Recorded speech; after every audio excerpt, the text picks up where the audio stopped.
Hello viewers, and welcome to another exciting episode of your most resourceful property show, The Property Focus. They say the best things in life are free, and that's actually true. On top of many of the benefits soil naturally offers mankind, could it also be a futuristic building material? How can the manufacturing sector enhance mud to make it more durable and functional for modern construction? We'll be seeking these answers from two of our guests in today's show. Our first stop is right here at the African Heritage House, where we'll be talking to Alan Donovan, the soul of African heritage and the designer of this magnificent property, inspired by the famous mud architecture and pre-colonial designs in Africa.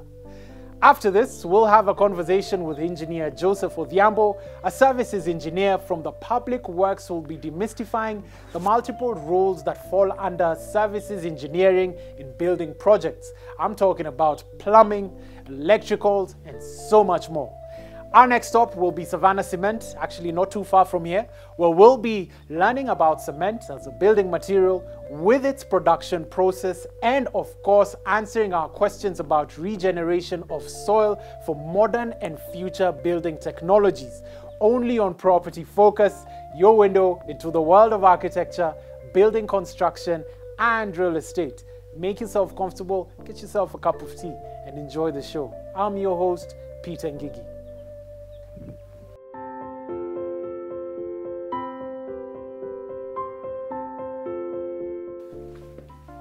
In search of a place and a people that had not been influenced by the Western culture, Alan Donovan, who considers himself an incarnation of an early African man, found his way into Kenya in 1969.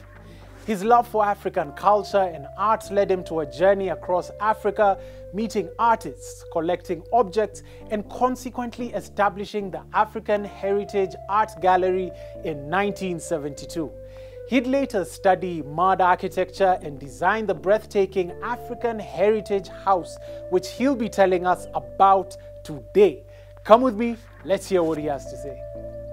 Tell us about the key considerations and what inspired the design of this particular house. When I drove through from Nigeria across the Sahara, from Paris, I saw many beautiful pre-colonial architectures.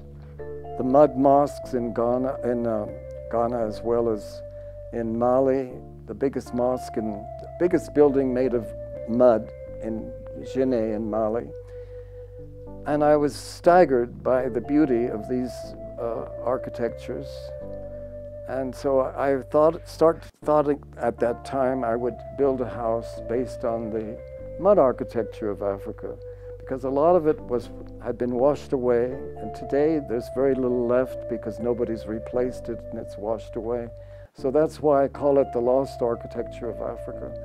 This house, the front is based on the mosques of Timbuktu and Djenné in Mali. That side of the house is based on the palaces of the emirs in northern Nigeria, but most of the house is based on the Swahili architecture of the East African coast. So I combined several different pre-colonial architectures in this house. I understand that the property is both a museum and also a place where guests can come and just get away. Well, it's a national monument. It was made a national monument in January 2016. So of course I opened the house to the public. Now we have daily tours. We have people staying overnight. We have conferences. I have understudies and apprentices that come and stay for weeks at a time, sort of like an African Studies. And I plan to make an African Studies Center here with Strathmore University and others. I've been talking to UCLA, my alma mater, where I got my 3 degrees, and others to try to set up an African Studies Center at African Heritage House. Talk to us about your experience building the whole place. Talk to us about your experience building the whole place. Well, every day changed. We never knew what one day would bring to the next, because nobody had built a house quite like this house, based on architectures that they weren't familiar with. And now I'm building a new museum that's based on another pre-colonial architecture this is going to be my museum, which is also going to house my archives.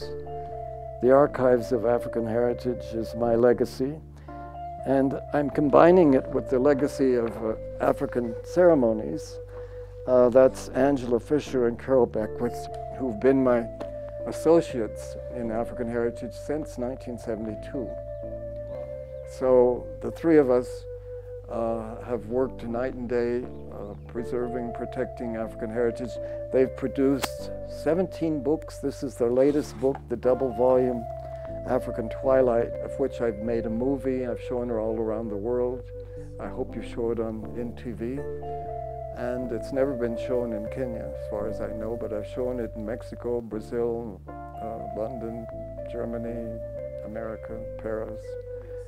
So they have 750,000 images, the largest archive of African culture, African rituals and ceremonies in the world. So the three of us are going to put our archives in this building, and we are repatriating our collections from London and from US and from Lamu, where they both had houses, and we're going to put the archives in this building. What key considerations did you put into place while building this structure? Well, number one, I wanted it to be as African as possible, not only in the architecture, but everything. The design, the furniture, everything to be as African as possible, and to use African materials. Like if you look at the sink in my new museum over here, it's a Kisi stone sink made of local soapstone. Everything, I tried to Africanize it, and based on African culture and African design techniques. So that was my main consideration. And what are the unique features about this building? There's many. It's a flat roof, so we have many terraces on every level, including the very top, so you can enjoy the view of the park. And since it's based on mud architecture, it's far removed from what we normally think of as a modern house, but it's totally modern. African heritage has to stand the test of time. What is one thing you'd like to tell our viewers who are watching you? Well, as I say, I'm recruiting people to come to ignite the spark within them that wants to preserve and protect their own heritage. And I hope there's enough of them that when we do set up the Donovan African Heritage Trust, that they will support it. And of course, it's self-functioning. This could be a big tourist attraction. I wanted to set up 200 hotels based on the mud architecture of Africa. These are not hotels, they're cottages and different configurations of villages. I wanted to set that up on 200 acres along the park so that people could enjoy this wonderful, spectacular view. Nowhere else in the world do you have a city with a national park full of animals. That's unique. Only Nairobi. We must do everything we can to protect the park and the borderlands of the park. We should zone it and keep it so that whoever is building here has a reason. It's a campsite, it's a hotel, it's whatever, that people can look at the park and enjoy it without actually going into it. Thank you very much, Alan. Really pleased to have had you on the show. I've learned so much. Most photographed house in the whole of Africa. Superb, superb. We'll have properties of the week next, after which we'll take a short break. Now, when we return, our guest engineer Odhiambo will talk to us about the practice of services engineering in building projects. You do not want to miss that, so do not go away.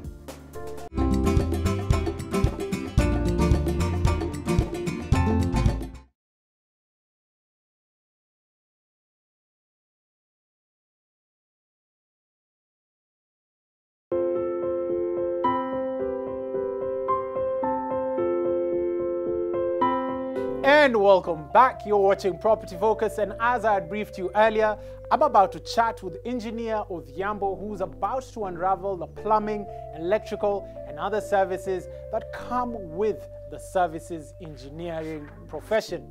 Let's chat with him, learn a bit more in just a second. Welcome back. This is Property Focus. I'm here with engineer Joseph Odhiambo, and he's going to be telling us about services engineering. Welcome to Property Focus, sir. Yes. Good, Thank good. you. Thank you. So tell us about services engineering. Okay, services engineering is a specialized discipline which strives to create comfortable, safe, functional conditions within a building, and at the same time trying to minimize the effect of the building in the environment. So what are the specific roles of a services engineer? Okay, services engineer is mainly concerned with the design of these engineering systems. He again moves with them to the point of execution until the facility is handed over to the client. So you will work with the plumber, the AC subcontractor, the electrical subcontractor. Definitely. And at what point do you engage with these different professionals? Okay, after designing the system, depending on the nature of the project, you see the nature of the project dictates the kind of contractors you will bring on board. So there are projects which will require air conditioning. So in such a case, you will procure an air conditioning contractor who will come and install the air conditioning systems. Meanwhile, we also have the things to do with water supply, fall water drainage, which again, you get the plumbing and drainage contractor. At times, we also have to think of protecting the building against fire.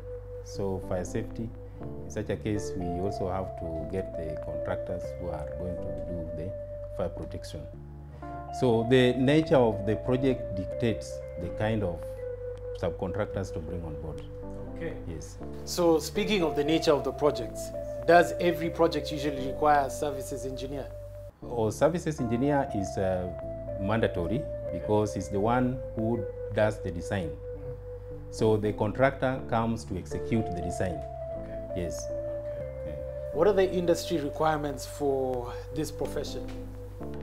Okay, we have the requirement, the contractors have to be accredited. Yes. We have the National Construction Authority, which ensures that the players in the construction industry meet the qualifications which are required. We have the part of qualification and even the experience. Please elaborate on the institutions that ensure that this is done. Yes, so we have a number of professionals. If we start with the, like now when the contractor in a farm, the contractor, we have the director. So this director needs to be qualified in the field of engineering. He may be a degree holder or a diploma holder. Okay. Then when you come now to the foreman, he also needs to be at least a diploma holder in the relevant engineering field. Then we have the artisans who actually execute the works. So these are people who have got artisan certificates from relevant TVET institutions. So based on their qualification and the experience, the contractor is going to engage them. But again, they also have to be approved by the National Construction Authority. Yes. What is the biggest challenge that you've encountered in this industry? Okay. The building services engineering is evolving. It evolves continuously. So what happens is that sometimes, in most cases, we have the skills gap. So you may design a system and you go to the field, you realize that you don't have installers. So that skills gap is a big challenge. At the same time, we also have, once the project starts, the contractors also have got the cash flow challenges. So when you know, you may find that they are handling a number of projects, and maybe they are delayed payments from other areas. So you'll find that those cash flow problems have a negative impact on the project. The whole project. Do you find then that people compromise on quality? Let me just continue. We also have the aspect of counterfeits. Counterfeits are so many in the market. So, but what we strive to ensure is that the project is executed as per the design. So where the design we have specifications. So we ensure that the contractors install whatever is specified. Piped gas buildings, is that ever going to be a reality here in Kenya? In fact, that is where we are heading to, because we are thinking of having piped gases to residential buildings. Okay, in factories they have, but residential buildings we have never had. So that one, it is something in process. Yes. In Kenya, what does the future hold for services engineering? What kind of projects are you looking at getting into? Okay, the services engineering industry is expanding, just the way construction is also expanding. We have investment in hotels. We also have investment in learning institutions, hospitals. So all these ones are now highly specialized facilities which require the input of the services engineers. Thank you very much. Glad to have had you on Property Focus. That was Engineer Odhiambo on Services Engineering. We have billboards up next and the materials profile thereon after. Stay tuned.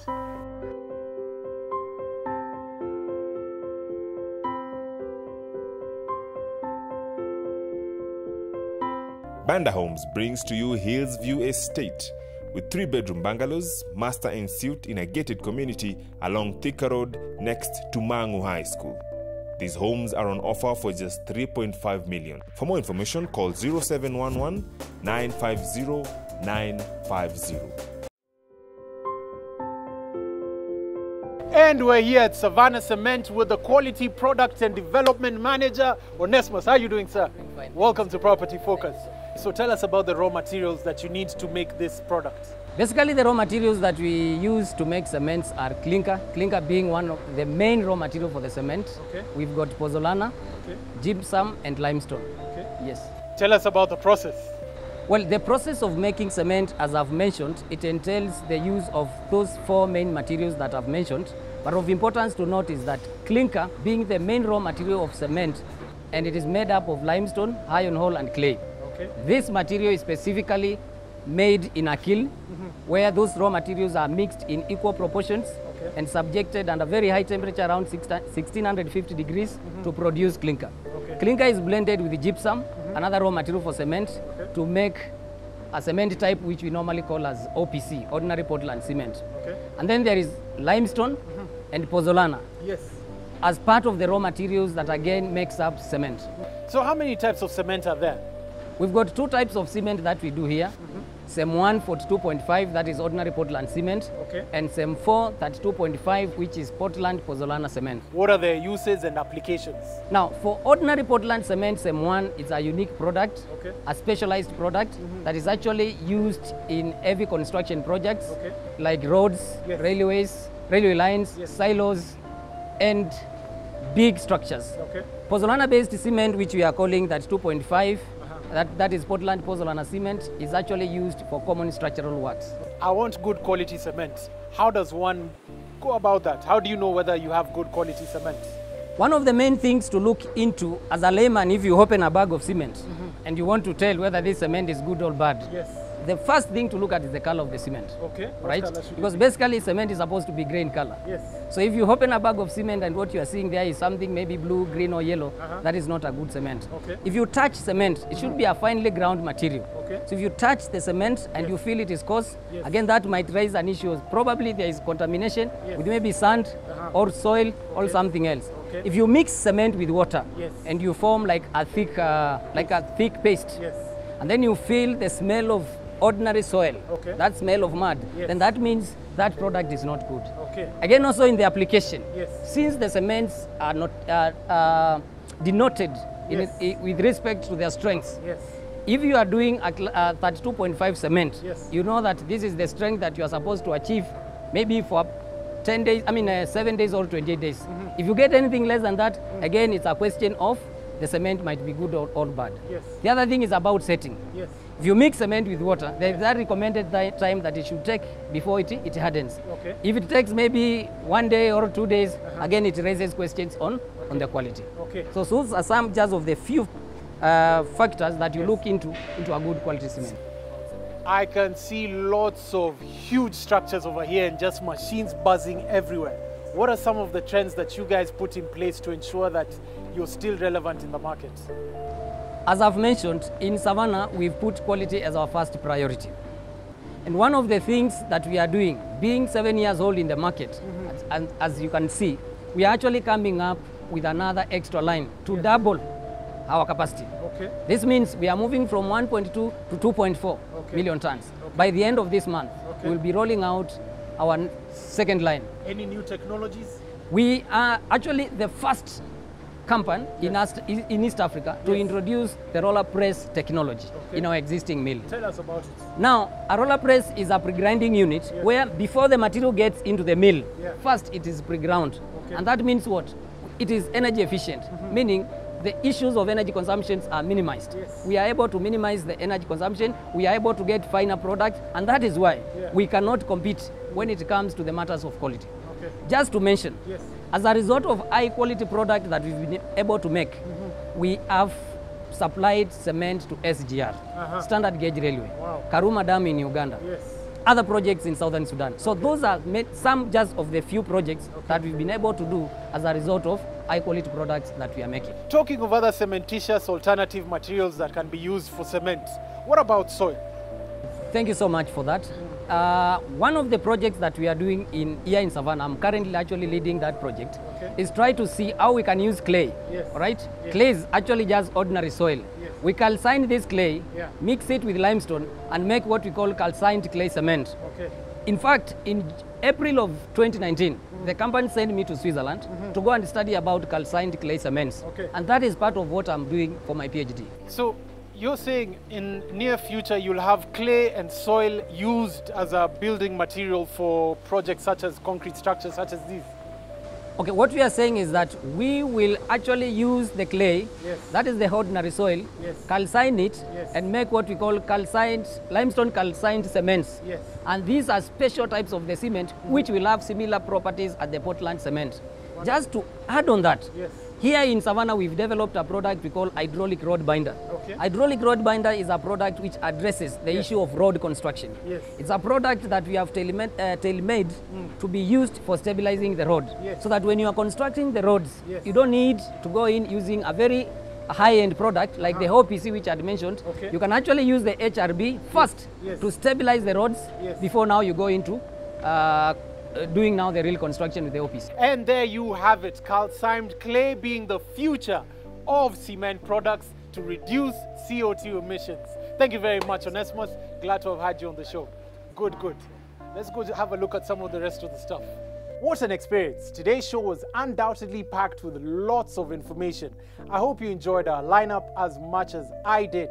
Chat with us all week long via social media, and we'll be up next week, same time, same place, with another amazing episode of Property Focus, best show this side of the Sahara.